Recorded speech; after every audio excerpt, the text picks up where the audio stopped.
বিপদ দিয়ে আপনাকে অ্যালার্ম করা হয় আল্লাহর পক্ষ থেকে। আপনি চলতে পথে হোঁচট খান, আল্লাহ আপনাকে অ্যালার্ম দেন, ফিরে আসো।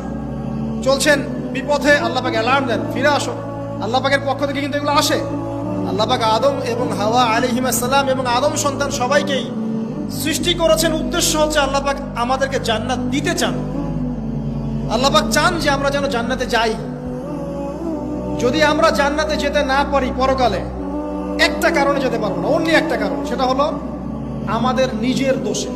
একটা কারণ, যারা জাহান্নামে যাবে মানুষ এবং জিনদের মধ্যে, নিঃসন্দেহে মহাবিশ্বে তারা ছাড়া জাহান্নামে যাওয়ার উপযুক্ত কেউ ছিল না। ও জাহান্নামে যাওয়ার উপযুক্ত ছিল বলেই আল্লাহ পাক তাকে জাহান্নামে পাঠাবেন।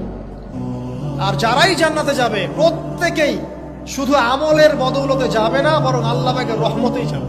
কেউই তার আমল দিয়ে জান্নাতে যেতে পারবে না। নবী সাল্লাল্লাহু আলাইহি ওয়াসাল্লাম এমন ভাষ্য বলছেন, ইল্লা আনা, আমিও না, ইল্লা বিরহমাতিল্লাহ, আমিও নয়, তবে আল্লাহ পাকের দয়া আমাকে ঘিরে ধরবে।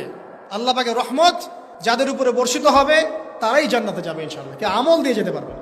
যত আমলই করি বলা যাবে না এই আমলের বদৌলতে জান্নাতে যেতে পারবো।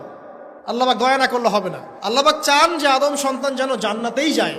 এই কারণেই সৃষ্টি করা, এই কারণেই আপনার ওহীভিত্তিক গ্রন্থগুলো পাঠানো, এই কারণে নবী রাসূল পাঠানো, আলেম ওলামা সৃষ্টি করা, মানুষকে সতর্ক করা, হায়াত দেয়া, বারংবার জীবনে চলতে ফিরতে আপনাকে অ্যালার্ম করা হয়, আল্লাহর পথে ফিরে আসেন, আল্লাহর পথে ফিরে আসেন। অ্যালার্ম করা হয় না?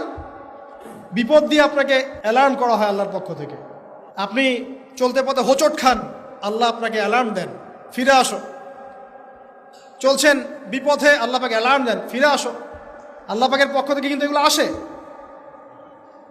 অদ্ভুত একটা হাদিস বললাম, অদ্ভুত বলতে বলছি অ্যামেজিং হাদিস, যে একজন সাহাবী বলছেন, সালমান রাদিয়াল্লাহু আনহু, তিনি বলছেন যে যখন মুমিনের উপর বিপদ আপদ বালা মুসিবত আসে, তখন মুমিনের এই বিপদ আপদ বালা মুসিবত রোগ শোকের বদৌলতে আল্লাহ পাক তার গুনাহগুলোকে মাফ করে দেন এবং তার মর্যাদাকে বাড়িয়ে দেন, এবং সে আল্লাহর দিকে ফিরে আসার অনুশোচনা করার সুযোগ পায়।